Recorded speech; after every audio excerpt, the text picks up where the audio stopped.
दोस्तों आज डेट 23 सितंबर है और हम आपको फटाफट आज की 5 बड़ी खबरें बताने जा रहे हैं। यूनाइटेड नेशन में फिर से फूटा भारत का गुस्सा, वीटो धारकों को जमकर लगाई लताड़। यूनाइटेड नेशन में भारत ने जमकर वीटो धारकों को फटकार लगाई है।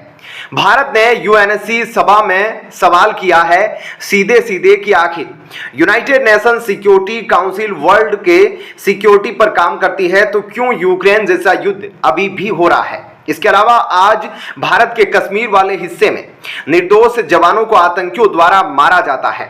दूसरे देशों द्वारा इन सब पर आखिर यूनाइटेड नेशन चुप क्यों है?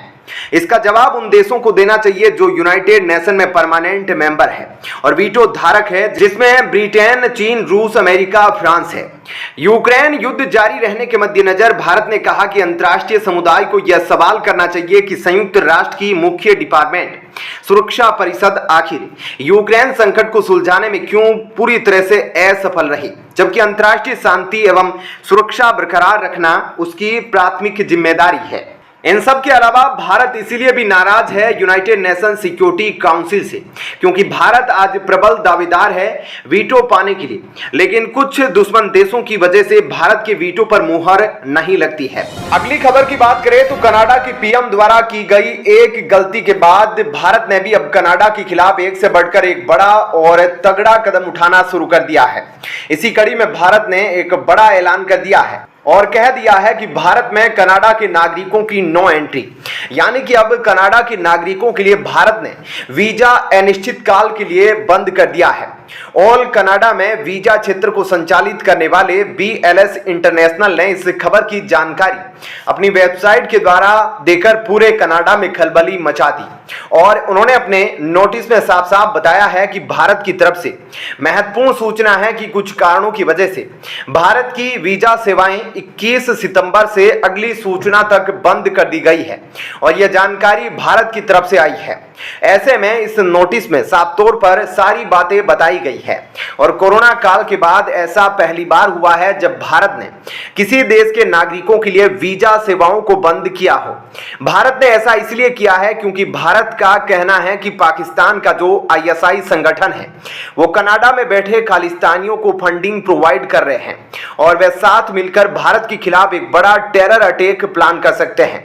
यहां तक कि कनाडा में रहने वाले खालिस्तानियों ने वहां मौजूद भारतीय लोगों से भी साफ साफ कह दिया है कि आप तुरंत कनाडा छोड़कर चले जाइए, नहीं तो आपके साथ भी कुछ बुरा हो सकता है।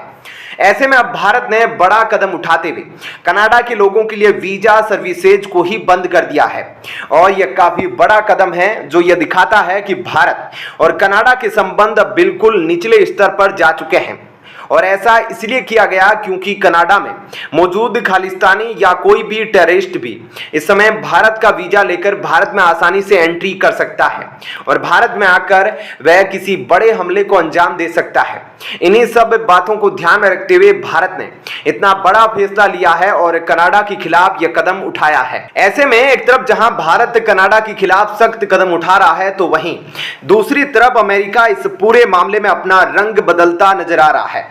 यह साफ साफ दिखाई दे रहा है कि अमेरिका का झुकाव कहीं ना कहीं कनाडा की तरफ है और वह कनाडा के इस तरह के बेबुनियाद आरोपों पर चाहता है कि भारत कनाडा की जांच में सहयोग करे और यह बात लगातार अमेरिका की तरफ से अलग अलग मंचों से कही जा रही है। अमेरिका को लेकर हमेशा यह बात कही जाती रही है कि वह दोस्ती नहीं करता बल्कि काम से दोस्ती करता है। ऐसे में इस वक्त अमेरिका भारत के खिलाफ कनाडा के पक्ष में तमाम बयान देते नजर आ रहा है। इसके पीछे एक बड़ी वजह यह है कि कनाडा की पीएम का अमेरिका से कनेक्शन है क्योंकि कनाडा के पीएम लगातार अमेरिका के इशारों पर ही चलते हैं, जबकि भारत अपनी जरूरत के हिसाब से अमेरिका से बातचीत करता है और यह एक बड़ी वजह है जिस कारण खालिस्तानियों के पक्ष में अमेरिका खड़ा होकर कनाडा की जांच में भारत को सहयोग करने की नसीहत दे रहा है। ऐसे में इस तरह से कनाडा और भारत की लड़ाई के बीच में आकर भारत को नसीहत देने का काम करके अमेरिका बिल्कुल भी सही नहीं कर रहा है क्योंकि इस वक्त अमेरिका को भारत को नहीं बल्कि कनाडा को समझाना चाहिए कि वह भारत के खिलाफ इस तरह के बयान देकर बहुत बड़ी गलती कर रहा है और इसका अंजाम आगे जाकर कनाडा को भुगतना पड़ेगा।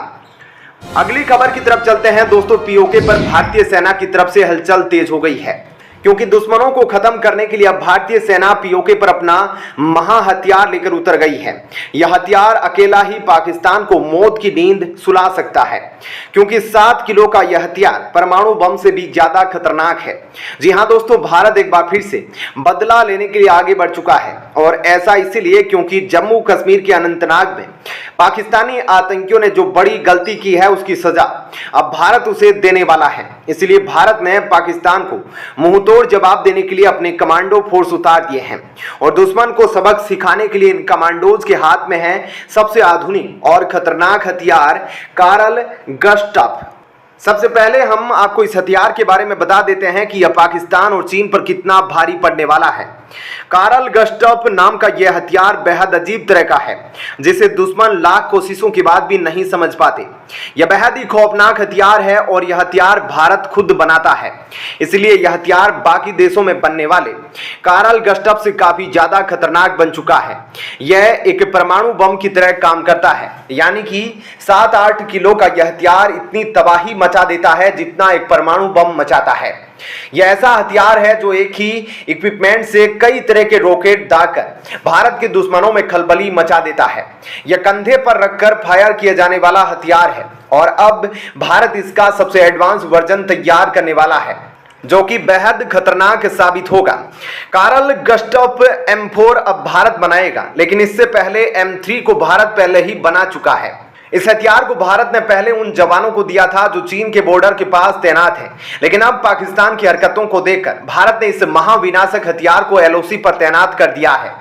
इसके अलावा भारत कुछ और हथियारों को भी LOC पर तैनात कर चुका है, जिनमें पिनाका रॉकेट लॉन्चर सिस्टम भी शामिल है।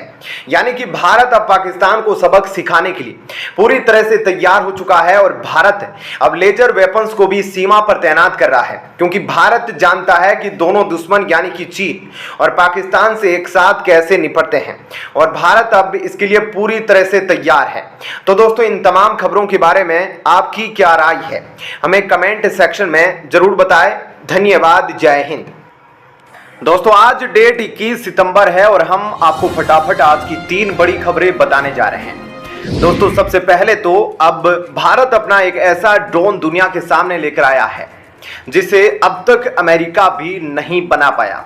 भारत की ऐसी टेक्नोलॉजी देखकर पूरी दुनिया हैरान है, और भारत के इस ड्रोन ने सभी दुश्मन देशों की नींद उड़ा दी है। यहां तक कि जो अमेरिका लंबे समय से कई प्रकार के ड्रोन बना रहा है, लेकिन तब भी अमेरिका के पास अब तक भारत जैसा ड्रोन नहीं है, क्योंकि भारत अब लंबी दूरी के स्वार्म ड्रोन को बना रहा है, और भारत का यह स्वार्म ड्रोन दुनिया भर में मौजूद सभी ड्रोन से काफी अलग होने वाला है, क्योंकि भारत के इस स्वार्म ड्रोन की क्षमता 1000 से भी ज्यादा किलोमीटर की होगी।